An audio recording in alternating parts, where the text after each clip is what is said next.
We should have a small bit of this conversation here. Or we're still planning. Hold on, everybody. Just wait. No, I'm just kidding. This is Michelle with Bad Cat Digital. Welcome to If These Heels Could Talk. Good morning. I'm JoyGenea with Solutions by JoyGenea. And it could be afternoon too. I'm sorry. Good morning, good evening, good afternoon, and good welcome. afternoon, good morning, and good night. What is good? Whatever. We got it. The point is that we're still. That's a funny. What we're going to talk about in this podcast when JoyGenea hit start. This is her hitting start, and I'm like, wait a minute, what? You hit start? No. Yes. So we make it happen. I don't understand what's going to happen. Okay, so it's obviously a very scripted episode of If These Heels Could Talk, but today we are talking about 4 stages of trauma healing, and we are talking about how important they are to do in order. Yes. Why is that, JoyGenea? Well, it is because when you take them out of order, they are so less effective because there's a building block system and you have to start.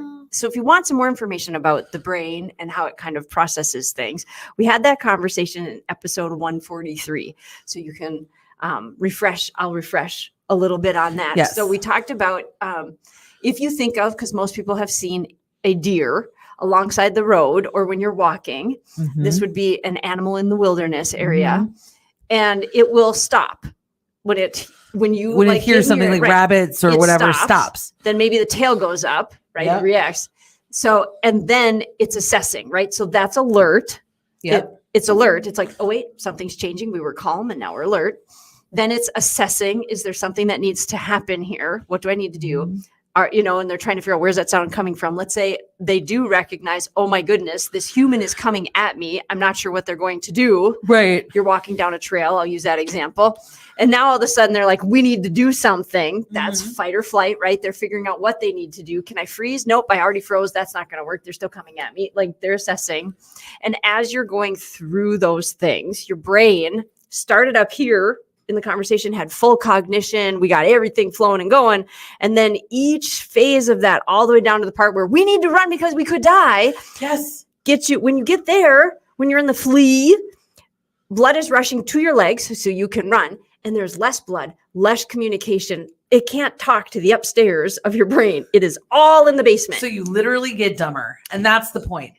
And it happens. And should this happen for a very prolonged period of time?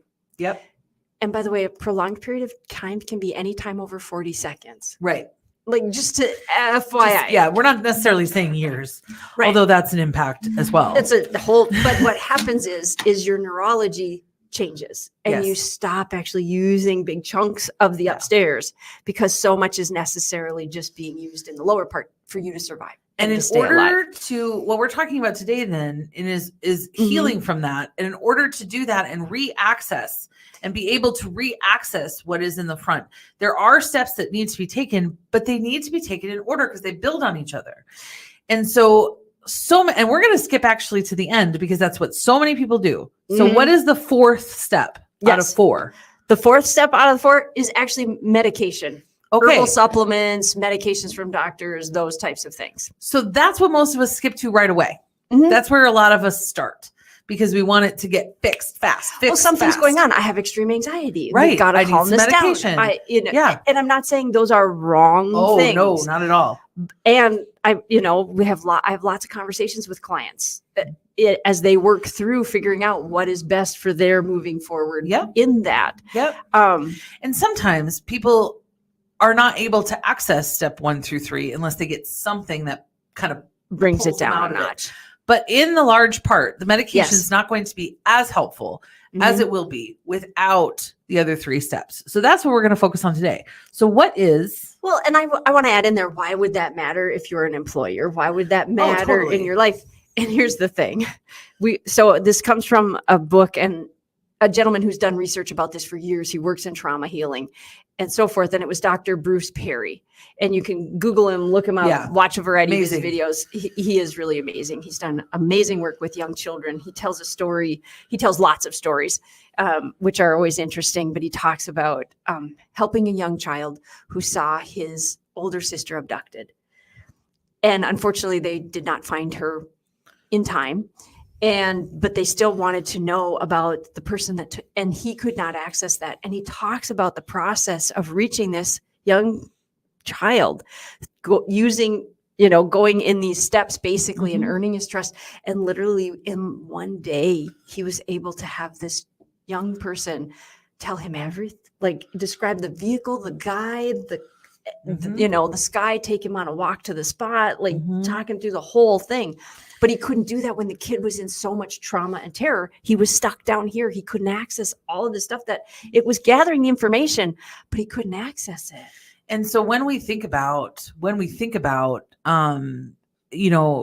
leadership at work, there are often lines, boundaries, barriers, professional lines, things that, everybody brings their whole selves to work every day. Yep. And we don't know necessarily what happened at home. And it's not always appropriate. People aren't ready to share it with us as leaders in our businesses. They might never be ready to share it with us. But at the same time, providing a space for them to share that and providing this is not necessarily about providing it through ourselves. Yes. It's about giving them the opportunity in whatever way we can. Yes. Oh, tight. It happens. Oh, you okay? Excuse me. It's about giving them the opportunity in whatever way we can to be able to walk through these steps. And sometimes we're not able to give them that opportunity unless they give us the opportunity to do so by sharing it with us. And so there's a line and there's a boundary, and we're not going to walk up to somebody and say, your trauma seems to did something happen in your life? You seem to be flooded today with some sort of trauma response. Did something happen at home this morning? Right. I mean, that is a completely inappropriate question. Yeah, that'll get you in trouble. It violates all kinds of lines and boundaries. Yes. And it actually might create more problems. Oh, yeah. Because it could trigger somebody. Right. It's a completely inappropriate question. However, if somebody walks into your office and says, I need to go home. I have to leave. And it does sound like that. Leave, let them. Yeah. Just let them. No questions asked. Get them out of there, because they know what they're doing and they're about to do something, and they need to be in whatever space that they feel safe with. So and I have said that before. I have gone to other leaders in my business and said, I just have to mental go. health day. Like, yep. Like I'm way over it. I'm 40% down. I'm done. Yeah. And so recognizing it in ourselves, modeling that behavior, asking for what we need is the first step in making ourselves safe for other people to ask us for that. That vulnerability allows for other people to be vulnerable. It models that behavior and shows that it's not weakness. It's not shameful. It is simply the boss putting her therapy appointment on her own calendar at work so that everybody knows she's going to therapy tonight, and they all know they're going to have a better day tomorrow. Because maybe we'll ask her tomorrow. She's got therapy tonight. Yeah, it's like it could be good. So what is the first step? Well, it's called a neurosequential approach. Ooh. So that's big like words. Start there. Big words. And it's neurosequential. So we're going with the neurology, how these things got created. We also have to fix the foundation first. So the first thing is actually what they've really found is that it's connection to others. We do not live in a bubble. We do not live in a bubble. Right. So recognizing who are the people that are part of this person's progress and healing, basically, and getting those people involved. When he talks about the young children, it's getting the social workers involved that they're part of, the foster parents, or getting the parents involved in the whole process. They also need to do some cognitive, some of the tools, and learn about all of the tools that are going to be used in this healing process, and what's going to be transparent, what's they have roles in that. And they always, this wasn't in there, but this is just something I know, and I always encourage, if anybody at any time can hold up their hand and list 5 people that they totally wholeheartedly trust and know they can run to, that person is going to probably get through most situations. Okay. I had a conversation yesterday. Our nephew is driving for a large road trip. He just got his license. And he's taking a large road trip for the first time, and he got his license late. So he's 19. So it's not like, But I said, okay, because I asked him to plan out his trip and budget and figure out what he was going to need. And I said, okay, so what happens if something happens? And he's like, what do you mean? And I said, well, you blow a tire or which is common. You know, the car overheats. The car is maybe not the car overheats. That's or a something, common one. Yeah, something happens. And he says, and I said, who will you call? Yeah. And he's like, and I said, well, let's think about it. And he said, well, I don't know. I mean, I guess it depends on what happens. I'm like, no, not necessarily. Who are you going to call for help in navigating whatever it is that happens? It's not necessarily who are you going to call to fix a tire. It's who are you going to call to help you figure out how to fix whatever it is that happened. Because in that moment, you moved from calm. Right. You're up to over panicking. here, So, and your cognitive skills have declined. Planning it now. And so he's like, well, I mean, I guess I could call you guys. And I was like, absolutely. I will tell you that you're driving 8 hours away to an event that we're not invited to. So it's unlikely that we will be able to help or be available to you if you are currently 7 hours away when you call. So maybe because you're going to be surrounded by other parts of your family while you're there, maybe there's additional people that you could bring on and we could help you on this side of the state line and they could help you on that side of the state line. Well, there you go. He's like, oh, okay. So we talked about it a little bit and he was like, well, I don't know what so-and-so is going to do to help me with a tire. And I'm like, that's not my point. My point is planning and maybe asking in advance, hey, this is my first big road trip. If something happens while I'm on the road, will you be available to help? Yeah. It's one of those things that you now know that you are not burdening that person because you asked them in advance. Yeah. Will you be available? Will you be around? Will you not be vacationing in Alaska or something? And it helps. Will you be available to help? Right. And it helps to keep the anxiety down when the situation arises because there's a lot of learning going on. Absolutely. In all of this. Absolutely. For anyone. So that exactly. So it is that community. And for a lot of people who have experienced extreme trauma, they might not even have the community. So it's starting to build some of that, which can be really important. The second step in that neurosequential approach is your regulatory system, regulating your system. And this is really interesting, but what does that is actually like dance, drumming, singing, rhythmic movement, intentional rhythmic movement. So you will often see when they're working with anybody who is recovering from a large trauma type of thing, that they're going to probably bring in drums. They're going to possibly bring in dance. They're going to have them doing these physical activities because that moves it up the limit. And we're moving up the brain and we're healing and building. Well, even when you look at therapeutic tools like EMDR, there's rhythmic movement involved. You have to move your eyes from right to left, or tap your fingers, right, left, right, left, right.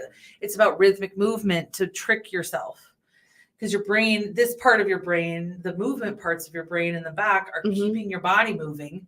Yes. And that allows for things to move through your brain. It's really an interesting concept. It is. It's all about flow. Yeah. We're just trying to get flow to go from back here to up a little bit further. But if you skip, because that's where they're saying if you jump to medication and never go back to 1, 2, and 3, right, so forth, we haven't totally encouraged the neurology to re-engage because it got shut down way at the bottom and it can't just all of a sudden turn on. Right. And the medication doesn't create create new pathways. The medication is about symptoms and behaviors. So it's a supplemental. So it's not medication in these cases are not necessarily treating root causes. Medication in these cases are treating symptoms and behaviors that come out of root causes not being dealt with. And that might need to happen first. Yeah. Before we can, and that might need to happen first. And professionals know how to do that. Absolutely. And we are not that. So but we are letting you, I just think what's interesting is that if you don't go back and do the first 3, then you're really not addressing the core issues. So that's pretty much what we're talking about. What is the third thing? So the third thing is, and this is interesting, I know this will be interesting for you, but it's a set of beliefs, values, and stories that brought meaning to scenarios and random things that happen. And so one thing that's really common for that is actually religion and churches. Yeah. Yeah. Because that creates an environment of beliefs, stories, and values. Yep. And it's a system. It's something that you can simply join. You don't have to create for yourself. And sometimes it's a 12-step program can bring in those types of things. It's peer support groups that can help bring in beliefs, values, stories. Right. It's a way for us to to bring understanding to things that aren't understandable. It's a framework. It's a framework for decision making. It's a framework for our thinking. It's a framework for belief system. I look at something like that and I think, and this is not any reflection on your example of religion, but I think it's a fake it till you make it thing. It's one of those things where you get yourself involved in a framework and then you start to use that framework to build your own identity upon, or your own ideas upon. But the framework gives you a starting place, like a foundation, to build your worldview. So it's almost a worldview framework to build your worldview upon, because you haven't had the luxury of being able to have a worldview, because you've been too busy trying to survive, take in oxygen and expel carbon dioxide. Survive. Eat, housing, air. And the other thing that's interesting here, when we think about therapy, you think about cognitive behavioral therapy, which is really what we're talking about. Oh, yeah. You think about therapy. Big chunk of this. Yeah. And you think about trauma in a kind of broader sense. You can think about trauma as individual events, but you can also think about trauma as something that builds over time, or you can think about trauma differently. And there's all kinds of conversation right now about how we define trauma. Yes. And is it being overused? Is it, when an individual experiences trauma, that individual experience is valid in and of itself, because everybody starts at a different level and a different threshold. So one individual could experience trauma in this huge public way that everybody understands as trauma. And another person can experience trauma in a completely different way that's much quieter, much more private, and not necessarily something that other people understand as trauma. Well, and now that they're able to do more brain scans and look at the communication that's happening within the brain, and follow some of those pathways, it doesn't matter if your brain has reacted. And if it has reacted to things in those ways, it's trauma. And your brain registered in terms of the chemistry, in terms of the neurology, it is the same. So when we're talking about, or I talk with my therapist about beliefs and stories, one of the things that we talk about is the stories we tell ourselves, because that's part of this framework. So if we're thinking about stories and kind of beliefs and values in step 3, one of the things that she always says is the beliefs and the stories that we tell ourselves that have gotten us to point A or to point B aren't necessarily the helpful things that are going to get us to the next stage. So we have to be willing to shift. We have to be willing to change those stories we tell ourselves. We have to be willing to try new things. We have to be willing to test and to explore, because new things will change our stories. And so that's what's, I think, and you get through something like this neurosequential approach to trauma response or to trauma healing. And now all of a sudden you're capable of exploring, creating new stories. And this is about getting you to the point where you're capable of changing the story you tell yourself. And therefore you become capable of growth and change. Yeah. And all of a sudden, oh my gosh, life looks better. That felt really, really, really profound. It was really profound. I don't think I mean, nice I probably stole it from 16 people, but that's you gathering your beliefs, values, and stories. Right? Like that's what it is. And that's what it is. See, and number one, that was you connecting with others. We're connecting. See, it's all, you're doing the things. And now if we just started dancing. So the really interesting thing here is that none of these things are prescriptive, meaning none of these things have to be done in a specific way or, whatever. We're talking about something pretty straightforward, connecting with other humans, or connecting with something in the world, whether it could be a tree, connecting and finding a reason basically to be able to take the next step. Regulating through rhythmic movement, whatever that looks like. I mean, walking, it could be tapping on the wall for all I know. I mean, it's rhythmic movement, right? Oh, playing the piano's got great. And then finding a framework that we can build upon for beliefs, values, and structure, and then thinking about and maybe there's some medication at the beginning too, again, to set you up on the path, but then thinking about the medication as that kind of final step of, okay, I don't want to be set back by some of these behaviors. I don't want to be set back by some of these beliefs. I want to continue moving forward in a really kind of, growth-minded way. So let's get on some medication so that we're not dealing with these symptoms. Well, let's supplement making it what's harder. Really, that's reality. It's supplements is what it is. It's like, okay, how can we lift this further? Right. How do we, balance? So it's really, really interesting. And I'm really glad that you found this, JoyGenea. This is pretty Thank cool. you. And I love the word neurosequential. That's going to be, nice. I think I'm going to make that my word of the day. Yes, we got the word of the day. The word of the day is neurosequential. I'm going to have to use that in some sort of sentence. Yeah, we're going to have to find figure some. out where. You can just talk about the fact that we podcasted this morning. And what did you talk about? We talk about a neurosequential approach to trauma healing. Yes. And they'll be like, got this. oh, I never want to listen to that. Way to go. Stop There's scaring a reason people that off. we did not name this episode neurosequential approach to trauma healing. Yes. No. I know. People would go, why do I need I'm that? not a therapist. No. I'm not a psychiatrist. I don't need that. No. But you know what? You'd be surprised what's on the other side of all that. Absolutely. Kind of good. Absolutely. Just saying. Well, that's it for us at If These Heels Could Talk. Thank you so much for your time and attention today. Really appreciate